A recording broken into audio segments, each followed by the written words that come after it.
Good afternoon, everybody. I want to welcome our county clerk, Don Blevins, Jr.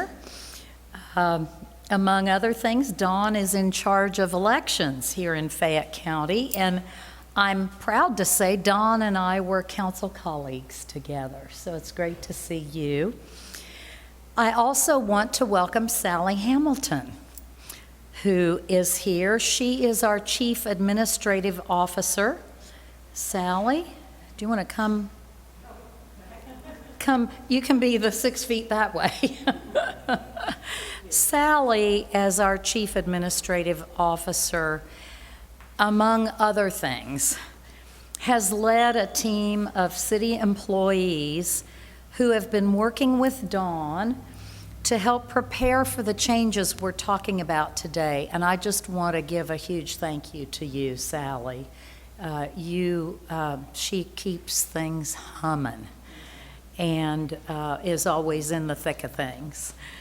So today we're talking about some big changes that are coming to our elections thanks to COVID-19 and the changes Dawn is making it possible for us to have a safe election despite the pandemic. And just at this point, I want to acknowledge, I think behind a mask, I see Councilmember Richard Maloney here.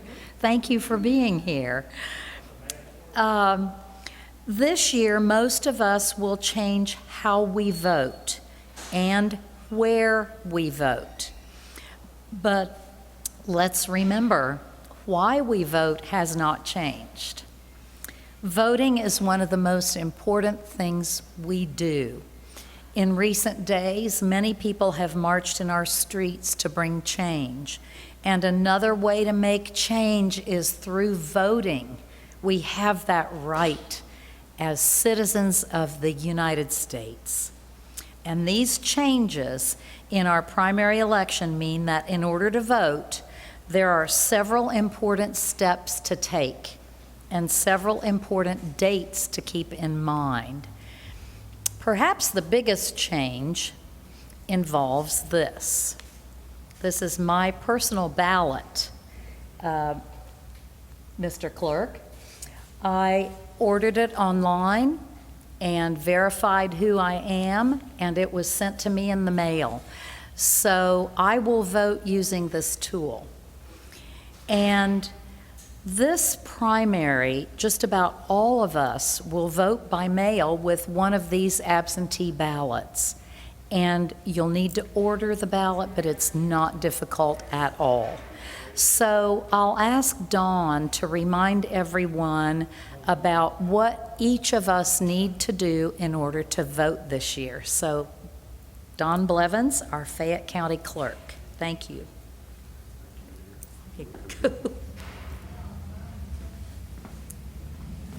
Hello, everyone. New times demand new solutions, and the situation that we've been going through in Kentucky and worldwide, for that matter, with the COVID-19 crisis requires changes in lots of ways for us. One of those ways is with our election process. The governor and the Secretary of State have agreed to expand absentee balloting so that we can all vote by mail. This morning, the State Board of Elections has approved all the plans for all 120 counties to move forward with, including Fayette. I'm about to reveal that plan to everyone, but I wanted to let you know that it is approved by the State Board at this point. So here's what we're going to do. We're going to continue our success at flattening the curve and keep it flat. I want to remind everyone that's why we're doing this. It's not got anything to do with politics. It has everything to do with saving lives. So we're going to vote at home. Kentucky, I'm really proud of us. We lead the nation, I believe, in our COVID response. Lexington, I would argue, leads the state probably in our COVID response, if you don't count the federal penitentiary, right? So I want to keep that success going, and I'm going to ask Lexingtonians to do the right thing and to vote from the comfort of their own kitchen table. It couldn't be easier. All you have to do is request a ballot. There are two ways you can do that. The first one is govoteky.com. You get on the portal like the mayor did, takes you about a minute, it's no big deal. The request comes down to my office, we fulfill your request, in something like a week or so, you'll get your ballot in the mail. That's all you have to do. I'll encourage you that once you get your ballot, to be sure and be very careful to follow the directions exactly. You must follow the directions all the way, or it's possible that your vote might not be counted if you make a mistake. So take your time, make sure you follow the directions exactly, and then you have two choices to get it back to us. You can mail it to us. It's already got prepaid postage on it. No, it couldn't be easier. The state has agreed to pay the postage for you. Or if you're uncomfortable returning it via the mail, you can take it to a drop-off location that we're going to establish out at Commonwealth Stadium. On the southwest corner of the stadium, there's the President's Pavilion. It's near Gate 9. Starting on June the 15th and every day from 8:30 to 4:30, we'll have a drop box where you can drop your ballot off. So this is the primary method we want everyone to use. This will keep us safe. It will make us have an easier election if we can do this. Lexington is already responding to the call. Many of you have already requested your ballots. As of this morning, I had 46,000 ballot requests already. 46,000. That's outstanding. We are in the top 3 in the state for our response rate. I want to be number 1. And here's why. That's what's going to keep us safe. You can also vote 2 other ways. For our people in our community that have disabilities, we're going to make available the ability to vote in person by appointment. That will be out at our senior center that is graciously loaned to us by the city. What you'll do is call my office and make an appointment. We'll set you up. I want to restrict this to only those who really need it.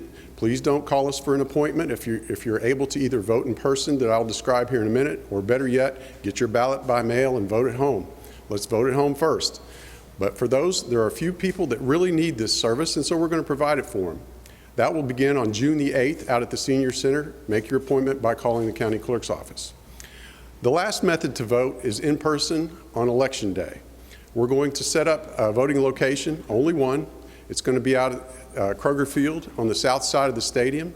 We're going to set up 2 lines. There will be signage to guide you. You park in the blue lot, walk into inside the interior of the stadium. We're going to try to serpentine lines so that if we do have lines that day, they're able to remain socially distanced as well as under the cover of the roof of the stadium. I would really prefer people not to use this method. I know there are some people who feel strongly they want to vote in person. That's okay, but know the risk that you're taking and the risk that you're putting the election workers. That's not okay. So I would really prefer everyone to vote by mail. Vote at home. It's the easiest way to do it. I believe I've covered all the major components, so I'll take questions at this point. Or at the end. Huh? Or at the end. I'm sorry. I've just been scolded by the mayor. Here, I'll go. Thank you, Mayor. It's the nurse in me.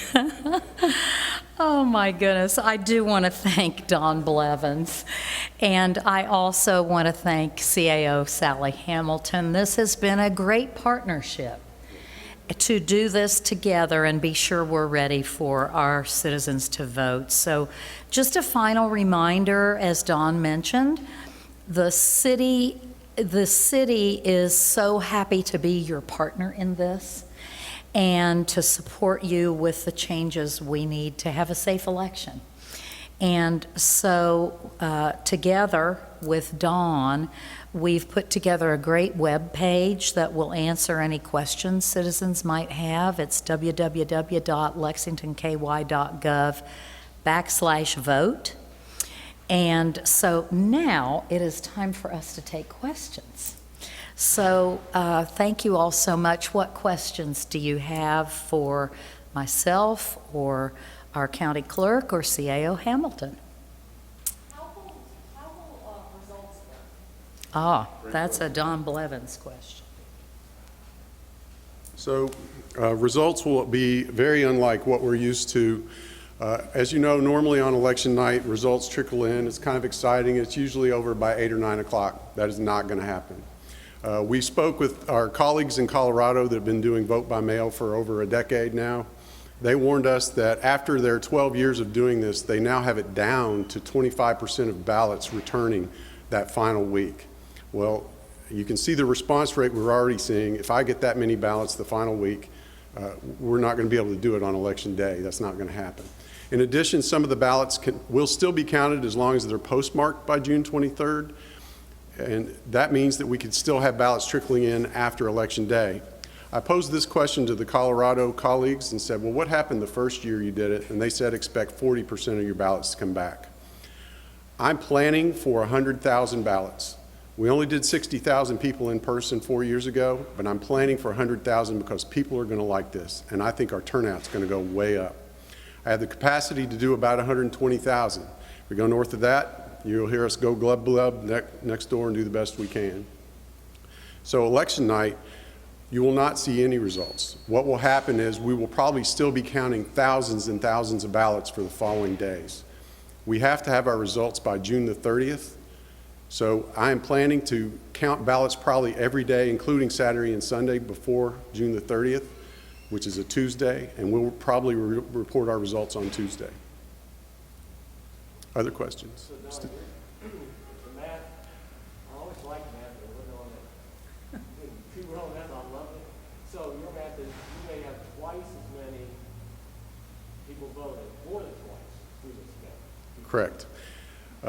The question was, are we anticipating twice as many people voting in the last election? The answer to that is yes. The state board has advised county clerks to prepare for a total turnout of about 50%. We don't think it's going to be that high. However, that's our planning limit. So we're planning big in case it goes that big, and then if it's smaller, we'll be able to handle the volume. That's for total ballots. In Fayette County, that's roughly 120,000 votes. If I get all of those back at the end, that's not catastrophic, but it's going to be difficult to count them all. What changes are being made to protect poll workers? Well, the first change we're making is only having one voting location. At the voting location, we will have masks and appropriate things. I've been in contact with the Fayette County Health Department. They've advised us on what all we need to do. We're going to follow their guidelines closely. That was helped. Some of the staff that CAO Hamilton has loaned me has helped me take care of those kinds of things. But we'll have hand sanitizer. We're going to have masks. We'll be cleaning the voting booths occasionally, doing what we can to socially distance the voters. Hopefully voters that do come that day will wear their own masks, and we'll all be okay. Are there other questions? About any people having any difficulty getting a ballot? I have not heard anybody having difficulty getting a ballot. What I am seeing and hearing are county clerks, particularly the smaller counties, are overwhelmed. Our offices mostly are closed to the public because we can't afford to lose staff for a 2-week quarantine. If that happened, it would be catastrophic. From here on through June the 30th, it would be catastrophic for any county. So we're all being very, very careful.